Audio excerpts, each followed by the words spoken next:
ओम घृणी सूर्याय नमः। आप सभी का हमारे YouTube चैनल पर हार्दिक स्वागत है। सूर्य नारायण की कृपा सदा आप और आपके परिवारजनों पर बनी रहे। आज के अध्याय में आप रसपान करेंगे श्री कृष्ण सांब संवाद और भगवान सूर्य नारायण की पूजन विधि के बारे में।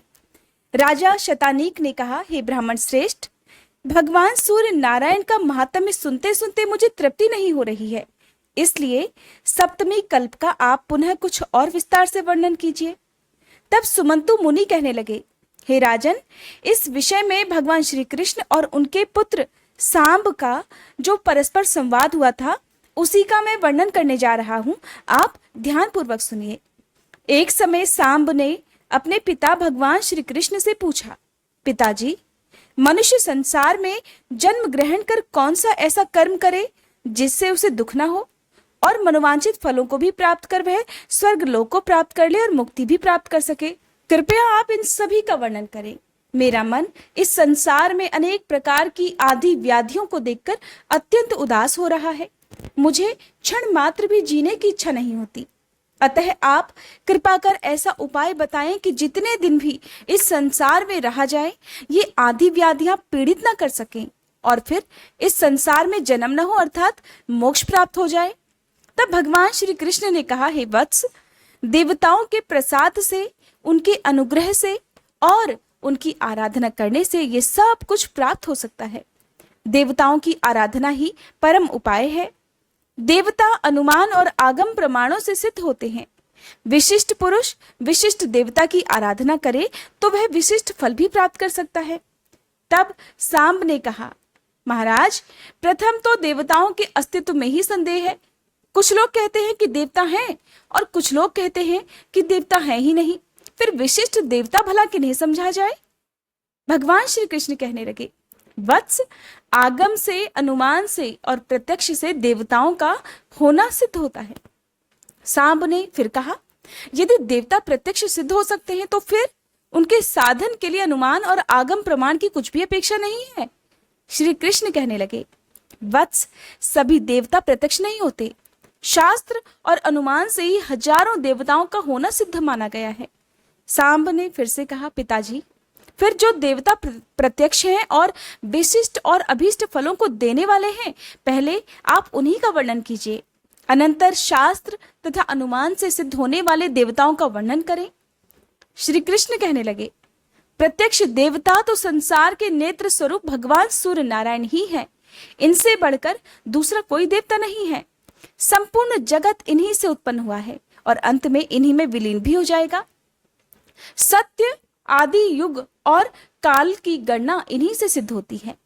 ग्रह, नक्षत्र, योग, करण, राशि, आदित्य, वसु, रुद्र, वायु, अग्नि, अश्विनी कुमार, इंद्र, प्रजापति, दिशाएं, भू, भुवः, स्वः, ये सभी लोक और पर्वत, नदी, समुद्र, नाग तथा संपूर्ण भूत ग्राम की उत्पत्ति के एकमात्र हेतु भगवान सूर्य नारायण ही है। ये संपूर्ण चराचर जगत इनकी ही इच्छा से उत्पन्न हुआ है, इनकी ही इच्छा से स्थित है और सभी इनकी ही इच्छा से यहाँ पर अपने अपने व्यवहार में प्रवृत्त होते हैं। इन्हीं के अनुग्रह से ये सारा संसार प्रयत्नशील दिखाई देता है। सूर्य भगवान के उदय के साथ जगत का उदय और उनके अस्त होने के साथ जगत का अस्त हो जाता है। इनसे अधिक न कोई देवता हुआ और न कभी हो सकेगा। वेदादि शास्त्रों तथा इतिहास पुराण आदि में इनका परमात्मा, अंतरात्मा आदि शब्दों से प्रतिपादन किया गया है और ये सर्वत्र व्याप्त हैं। इनके संपूर्ण गुणों और प्रभावों का वर्णन 100 वर्षों में भी नहीं किया जा सकता वत्स। इसलिए दिवाकर, गुणाकर, सबके स्वामी, सबके सृष्टा और सबका संहार करने वाले भी यही कहे गए हैं। ये स्वयं अव्यव हैं।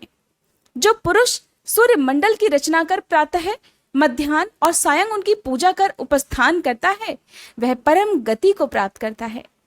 फिर जो प्रत्यक्ष सूर्य नारायण का भक्ति पूर्वक पूजन करता है, उसके लिए कौन सा पदार्थ दुर्लभ है और जो अपनी अंतरात्मा में ही मंडलस्थ भगवान सूर्य को अपनी बुद्धि द्वारा निश्चित कर लेता हो तथा ऐसा समझकर वह इनका ध्यान पूर्वक पूजन, हवन और जप करता है, वह सभी कामनाओं को प्राप्त कर लेता है और अंत में इनके लोक को प्राप्त होता है।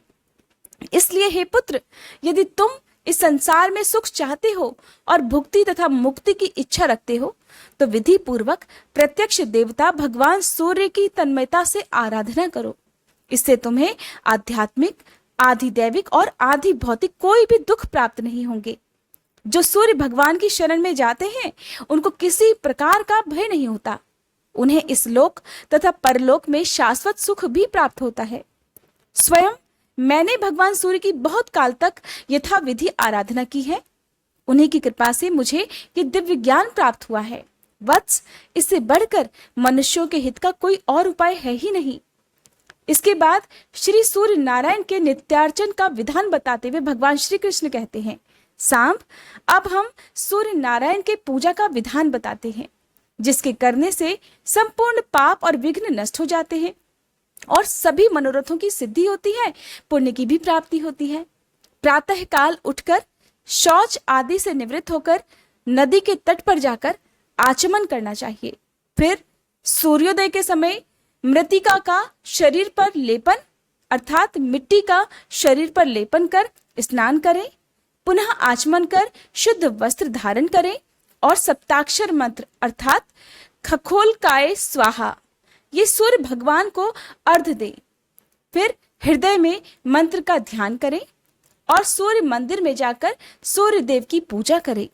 सर्वप्रथम श्रद्धा पूर्वक पूरक, रेचक और कुंभक नामक प्राणायाम कर वायवी और आग्नेयी, महेंद्री और वारुणी धारणा करके भूत शुद्धि की रीति से शरीर का शोषण, दहन, स्तंभन और प्राप्तवन करके अपने शरीर की शुद्धि कर ले। फिर अपने शुद्ध हृदय में भगवान सूर्य की भावना कर उन्हें प्रणाम करें। स्थूल सूक्ष्म शरीर तथा इंद्रियों को अपने अपने स्थानों में उपन्यस्त करें। ओम खः स्वाहा हृदयाय नमः। ओम खं स्वाहा शिरसे स्वाहा। ओम उल्काय स्वाहा शिखाय वशद। ओम याय स्वाहा कवचाय हम। ओम स्वां स्वाहा। इन मंत्रों से अंग न्यास कर पूजन सामग्री का मूल मंत्र से अभिमंत्रित जल द्वारा प्रोक्षण करें। फिर सुगंध आदि पुष्पादि उपचारों से सूर्य भगवान का पूजन करें। सूर्य नारायण की पूजा दिन के समय सूर्य मूर्ति में और रात्रि के समय अग्नि में करनी चाहिए। प्रभात काल में पूर्वाभिमुख अर्थात पूर्व की ओर मुंह करके, सायंकाल में पश्चिम की ओर मुंह करके और रात्रि में उत्तर की ओर मुंह करके पूजन करने का विधान है। ओम खकोलकाय स्वाहा इस सप्ताक्षर मूल मंत्र से सूर्य मंडल के बीच षटदल कमल का ध्यान कर उसके मध्य में सहस्त्र किरणों से दैदीप्यमान भगवान सूर्य नारायण की मूर्ति का ध्यान करें।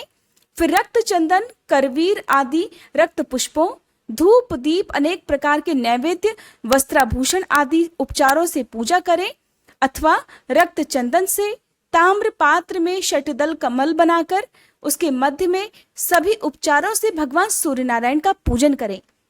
छहों दलों में षडंग पूजन कर उत्तर आदि दिशाओं में सोम आदि 8 ग्रहों का अर्चन करें और फिर अष्ट दिक्पालों तथा उनके आयुधों का भी सभी दिशाओं में पूजन करें।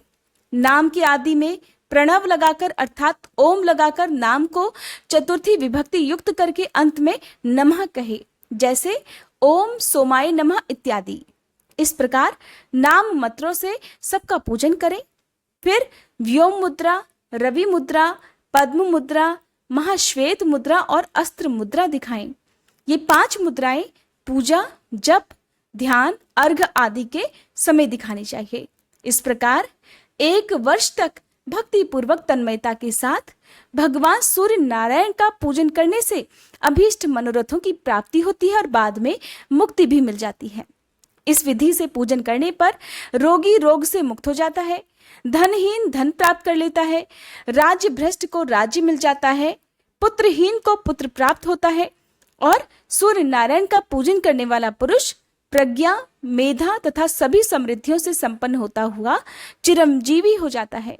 इस विधि से पूजन करने पर कन्याओं को उत्तम वर की, कुरूपा स्त्री को उत्तम सौभाग्य की तथा विद्यार्थी को सद्विद्या की प्राप्ति होती है। ऐसा सूर्य भगवान ने स्वयं अपने मुख से कहा है। इस प्रकार सूर्य भगवान का पूजन करने से धन, धान्य, संतान, पशु आदि की नित्य अभिवृद्धि होती है। मनुष्य निष्काम हो जाता है और अंत में उसे सद्गति प्राप्त होती है। ओम सूर्याय नमः। आज का अध्याय समाप्त हुआ। अगले अध्याय में आप जानेंगे भगवान सूर्य के पूजन और व्रतोद्यापन का विधान, द्वादश आदित्यों के नाम और रथ सप्तमी व्रत की महिमा के बारे में। उम्मीद करती हूँ आज की ये वीडियो आपको पसंद आई होगी।